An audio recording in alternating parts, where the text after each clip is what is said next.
ঘূর্ণিঝড় রেমাল পুরো শক্তি নিয়ে উপকূলীয় এলাকায় তাণ্ডব চালিয়েছে। এর প্রভাবে বৃষ্টির সঙ্গে ঘরবাড়ি, দোকানপাট তছনছ হয়েছে, ভেঙে পড়েছে গাছপালা, প্রাণহানিও হয়েছে। মোংলা, সাতক্ষীরার শ্যামনগর, পটুয়াখালীর কলাপাড়া, বরগুনা সহ কুয়াকাটা ও খেপুপাড়া এবং নোয়াখালীর হাতিয়া উপকূলীয় এলাকায় ক্ষয়ক্ষতি হয়েছে সবচেয়ে বেশি। এদিকে ঘূর্ণিঝড়ের প্রভাব আর কতক্ষণ থাকবে সে বিষয়ে বিস্তারিত জানিয়েছে আবহাওয়া অফিস। দেখুন সাইমুম প্রভার রিপোর্টে।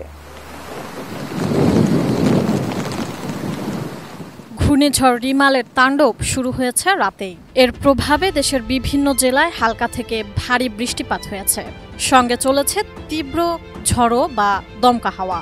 বাংলাদেশ উপকূল এবং পশ্চিমবঙ্গের সাগর দ্বীপের মাঝামাঝি এলাকা দিয়ে বঙ্গোপসাগর উপকূলে আঘাত এনেছে প্রবল এই ঘূর্ণিঝড়।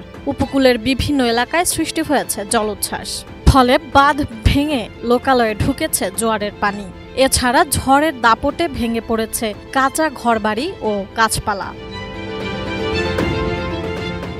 জানা গেছে, প্রবল এই ঘূর্ণিঝড়ের প্রভাবে বিষখালী, সন্ধ্যা, পায়রা, আন্ধারমানিক, গলাচিপা ও তেঁতুলিয়া নদীর উপচে পড়া পানিতে বরগুনা ও পটুয়াখালীর নিম্নাঞ্চল প্লাবিত হয়েছে। আশঙ্কার তুলনায় আগে ভাগেই ঘূর্ণিঝড় রিমালের অগ্রভাগের প্রভাবে পটুয়াখালীর নিম্নাঞ্চল প্লাবিত হতে শুরু করে। বাগেরহাটের বলেশ্বর, পানগুছি, খাসিয়াখালী এবং দড়াটানা নদীর পানি বিপদসীমার ওপরে। এতে শরণখোলা ও মোরেলগঞ্জের বেশ কিছু এলাকা প্লাবিত হয়েছে। রিমালের প্রভাবে স্বাভাবিকের চেয়ে প্রায় 4 ফুট পানি বেড়ে প্লাবিত হয়েছে গোটা সুন্দরবন। বাগেরহাটে প্রায় 5 লাখেরও বেশি মানুষ বিদ্যুৎ বিচ্ছিন্ন অবস্থায় রয়েছেন। নোয়াখালীর হাতিয়া উপকূলীয় এলাকা এই ঘূর্ণিঝড়ের আঘাতে ও জলোচ্ছ্বাসে ধ্বংসস্তূপে পরিণত হয়েছে বলে জানা গেছে। বেড়িবাঁধ না থাকায় অস্বাভাবিক সামুদ্রিক জলোচ্ছ্বাসে ২৬ মে রাতে নিঝুম দ্বীপের পুরো এলাকা 5 থেকে 7 ফুট পানিতে প্লাবিত হয়েছে বলে জানা গেছে। জোয়ারে ও বাতাসে নিঝুম দ্বীপের প্রায় 10,000 মানুষ গৃহহীন হয়ে পড়েছেন। এছাড়া হাতিয়ার জনবসতিপূর্ণ চরাঞ্চল চরঘাসিয়া, ঢালচর, বয়ারচর, সুখচর, নলচিরা, সোনাদিয়া, চর ঈশ্বর ও কেরিং চরের বিস্তীর্ণ এলাকা জোয়ারের পানিতে প্লাবিত হয়েছে।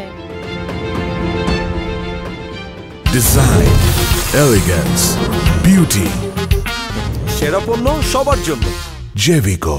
তবে এখন ঘূর্ণিঝড় রিমাল দুর্বল হয়ে স্থল গভীর নিম্নচাপে পরিণত হয়েছে। সেই সঙ্গে মহাবিপদ সংকেত কমিয়ে 3 নম্বর সতর্ক সংকেত দেখাতে বলা হয়েছে। আবহাওয়া অধিদপ্তরের বিশেষ বিজ্ঞপ্তি 19-এ এমন তথ্য জানানো হয়েছে। বিজ্ঞপ্তিতে বলা হয়েছে, কয়রা, খুলনায় অবস্থানরত প্রবল ঘূর্ণিঝড় রিমাল উত্তর দিকে অগ্রসর ও দুর্বল হয়ে স্থল গভীর নিম্নচাপ হিসেবে বর্তমানে যশোর ও তৎসংলগ্ন এলাকায় অবস্থান করছে। এটি আরও উত্তর পূর্ব দিকে অগ্রসর হয়ে ক্রমশ বৃষ্টিপাত ঘটিয়ে স্থল নিম্নচাপে পরিণত হবে। এমন অবস্থায় পায়রা ও মোংলা সমুদ্র বন্দরকে 10 নম্বর মহাবিপদ সংকেত নামিয়ে তার পরিবর্তে 3 নম্বর স্থানীয় সতর্ক সংকেত দেখিয়ে যেতে বলা হয়েছে। কক্সবাজার ও চট্টগ্রাম সমুদ্র বন্দরকে 9 নম্বর মহাবিপদ সংকেত নামিয়ে তার পরিবর্তে 3 নম্বর স্থানীয় সতর্ক সংকেত দেখিয়ে যেতে বলা হয়েছে। উত্তর বঙ্গোপসাগরে অবস্থানরত মাছ ধরার নৌকা ও ট্রলার সমূহকে 28 মে পর্যন্ত নিরাপদ আশ্রয়ে থাকতে এবং সাবধানে চলাচল করতে বলা হয়েছে। এদিকে ঘূর্ণিঝড় রিমালের প্রভাবে আজ দেশের বিভিন্ন স্থানে বৃষ্টি এবং ঝোড়ো বাতাস বয়ে যাবে। এ সময় তাপমাত্রা কমে আসবে বলেও জানিয়েছে আবহাওয়া অফিস।